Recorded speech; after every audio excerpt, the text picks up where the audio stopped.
Pemirsa, sebelum kita lanjutkan dialog bersama Abdullah Al-Katiri dan Doni Garal, kita menuju Stadion Polda Metro Jaya terlebih dahulu, di mana sejumlah orang tua menjemput anak-anak mereka yang diamankan setelah ikut dalam aksi demo Cipta Kerja. Kita langsung saja terhubung dengan Vito Erlangga di sana. Vito, di Polda Metro Jaya, bagaimana situasi orang tua yang menjemput anak-anaknya di sana?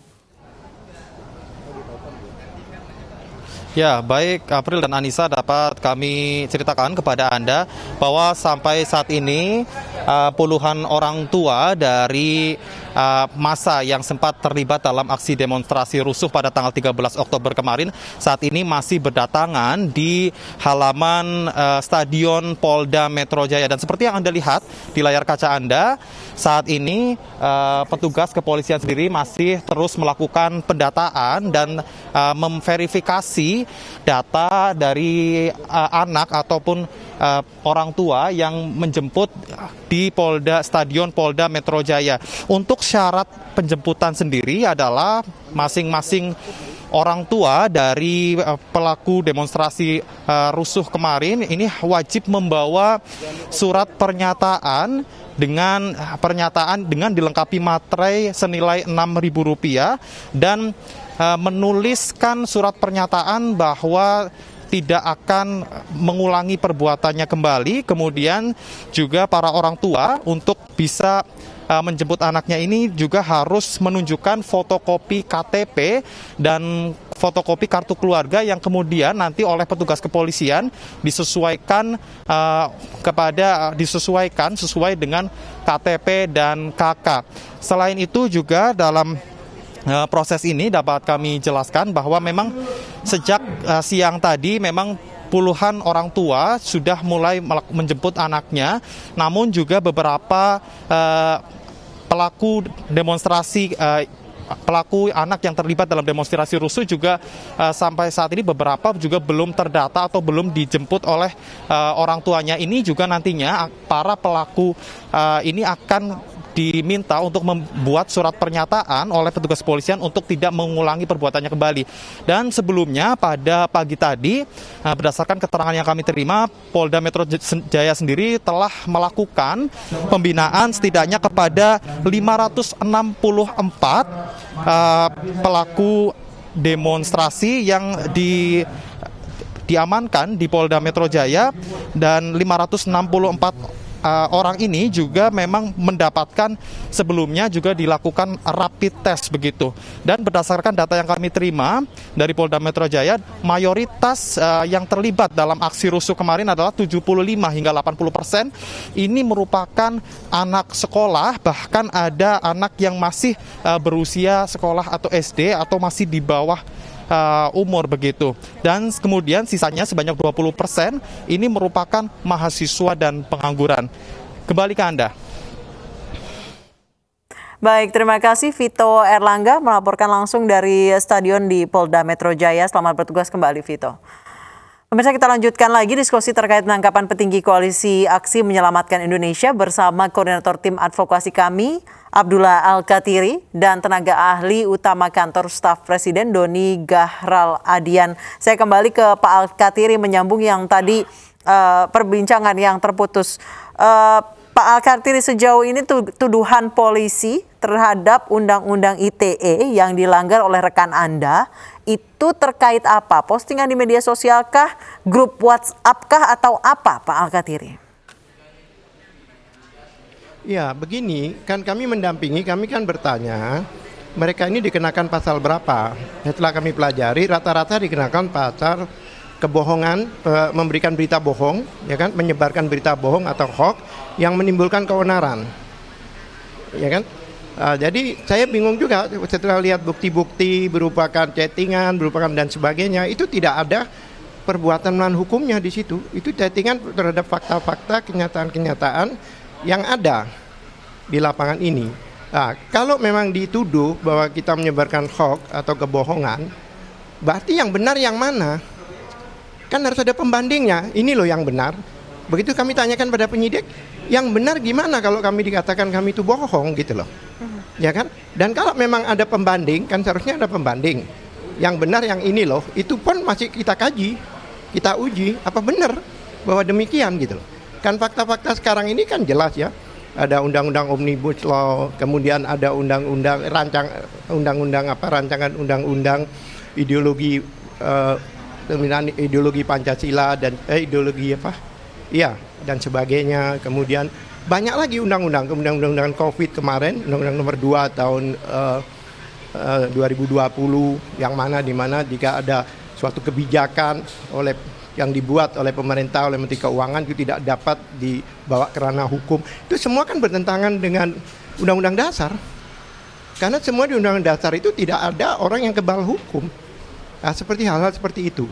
Jadi seperti Presidium katakan, ya kan, teman-teman ini hanya mau mengkritisi sesuatu yang fakta-fakta di lapangan dan sesuatu yang sudah pernah diungkapkan, baik di media dan sebagainya, ya itu dikomentarin oleh mereka.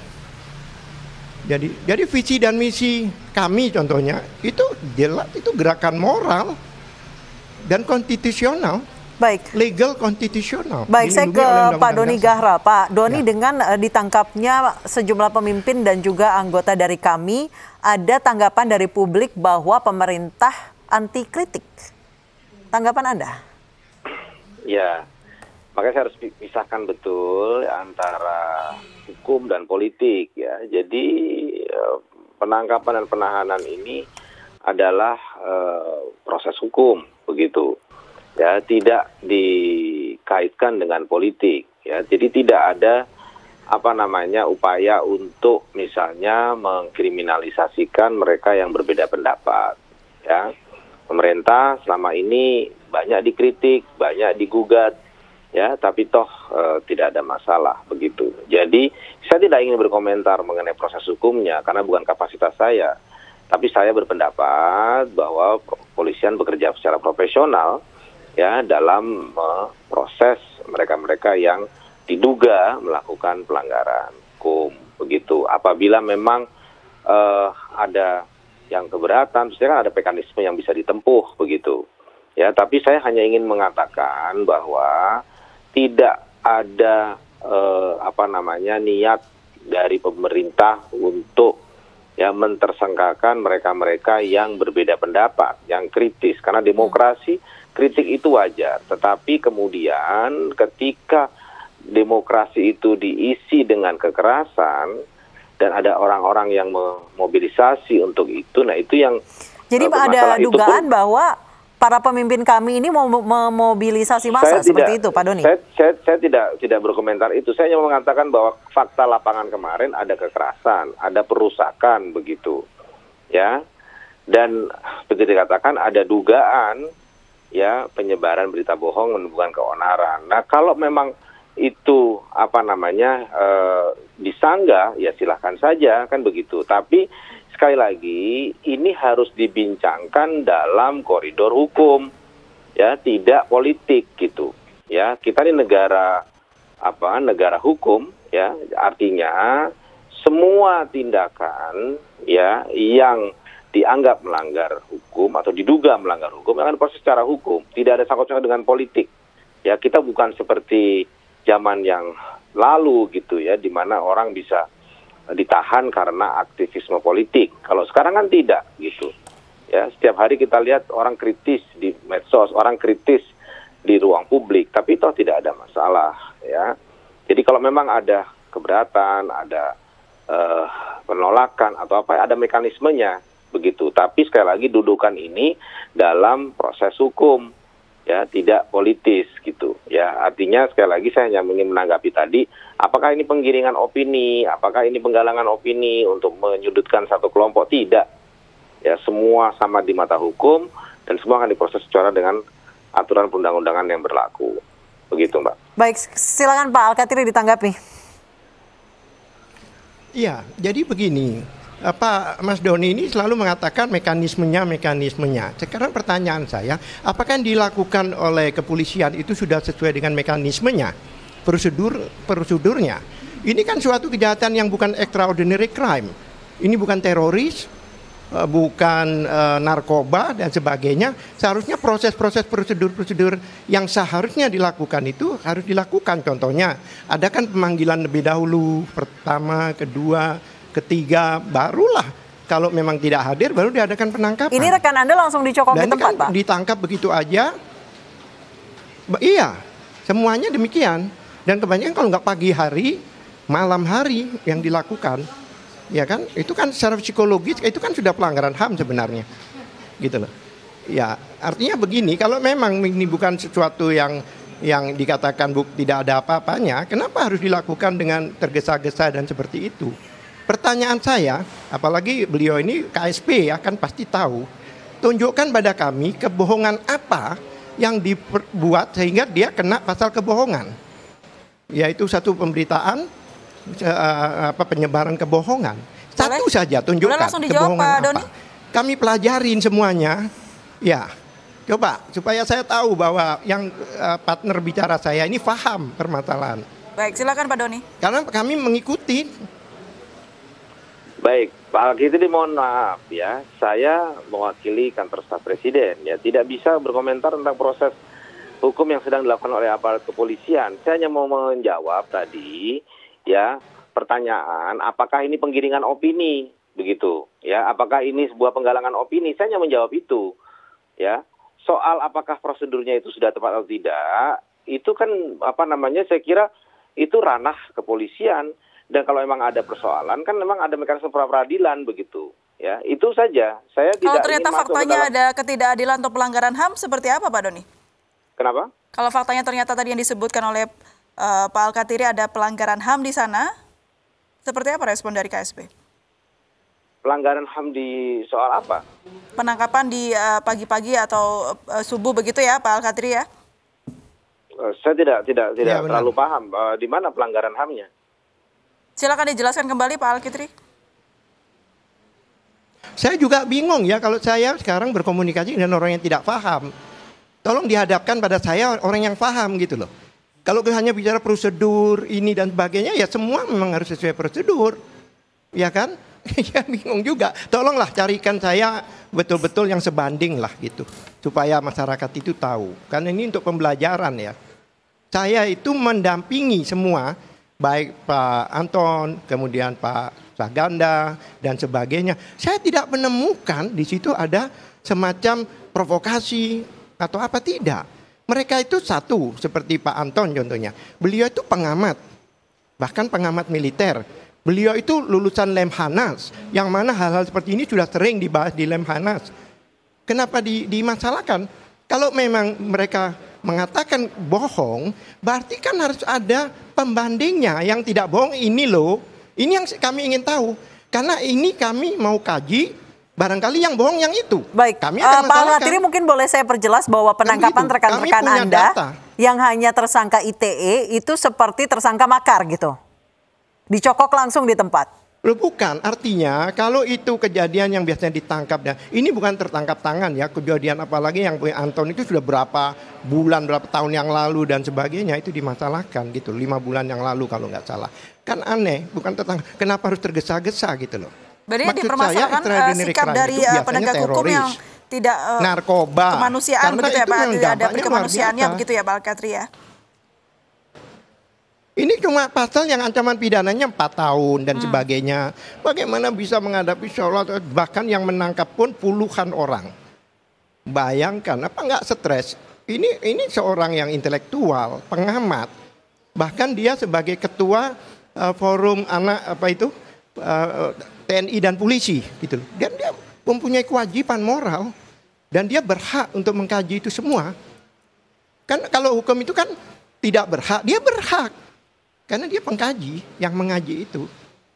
Dia mengaji, bikin penelitian tentang itu dan sebagainya. Jangan lupa ya, beliau ini lulusan Lemhanas. Pak Doni, tanggapan dari Pak Al-Katiri adalah adanya penangkapan yang terkesan terburu-buru oleh aparat. Seakan memang pemerintah itu ogah untuk dikritisi. Apakah dari istana sendiri memang ada pembicaraan soal kekhawatiran terhadap pemimpin dan anggota kami yang mungkin akan memanaskan kondisi atau demonstrasi yang tengah dilakukan? Tidak ada. Artinya saya hanya menjawab sesuai dengan kapasitas saya. Betul kata Pak Al-Katiri tadi. Ya kalau sudah bicara proses hukumnya, maka memang harus ada perwakilan dari kepolisian. Ya, untuk menjawab itu kan saya mewakili KSP di sini. Ya, saya hanya ditanya apakah ini penggalangan opini, ya, apakah ini sebuah rekayasa, apakah pemerintah anti kritik.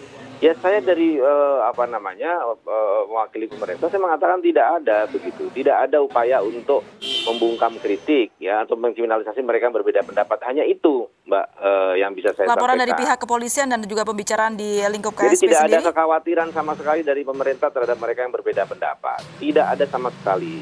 Ya, berkali-kali juga ada gugatan, kritikan dan lain sebagainya, tidak ada. Kalau ini bisa kritik ya, tidak ada upaya-upaya untuk mengkriminalisasi itu. Tidak ada sama sekali gitu. Tapi kalau sudah pada proses hukumnya, apakah ini sesuai dengan prosedur atau tidak, apakah ini ada pelanggaran HAM atau tidak, ya, maka itu bukan kapasitas saya, Mbak. Karena itu harus dijawab oleh perwakilan dari aparat penegak hukum.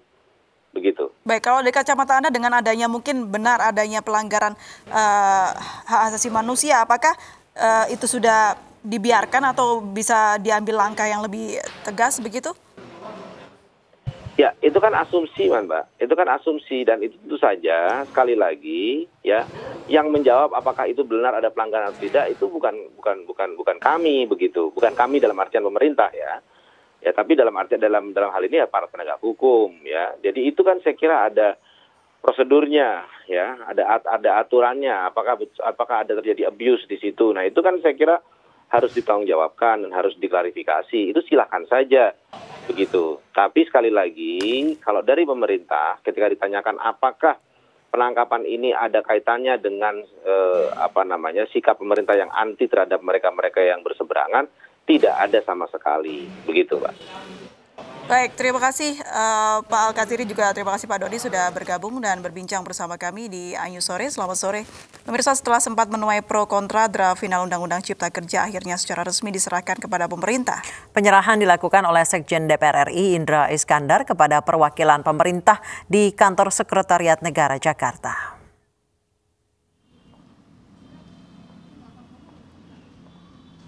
Selama sekitar 2 jam, Sekjen DPR RI Indra Iskandar berada di dalam ruang kantor Kementerian Sekretariat Negara untuk melakukan pemeriksaan bersama. Menurut Indra, pada prinsipnya draft Undang-Undang Cipta Kerja sudah baik. Sebelumnya draft Undang-Undang Cipta Kerja yang disahkan DPR kepada pemerintah berisi 812 halaman, terdiri dari 15 bab, 11 klaster dan 186 ayat. Penugasan dari pimpinan DPR,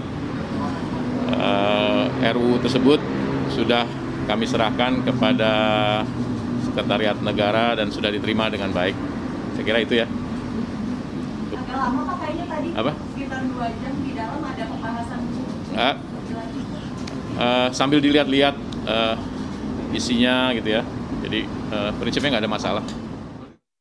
Pemirsa, 2 kelompok pemuda di Kecamatan Mancani, Kota Palopo, Sulawesi Selatan terlibat bentrok dengan senjata api. Anyu Sore kembali usai jeda berikut ini.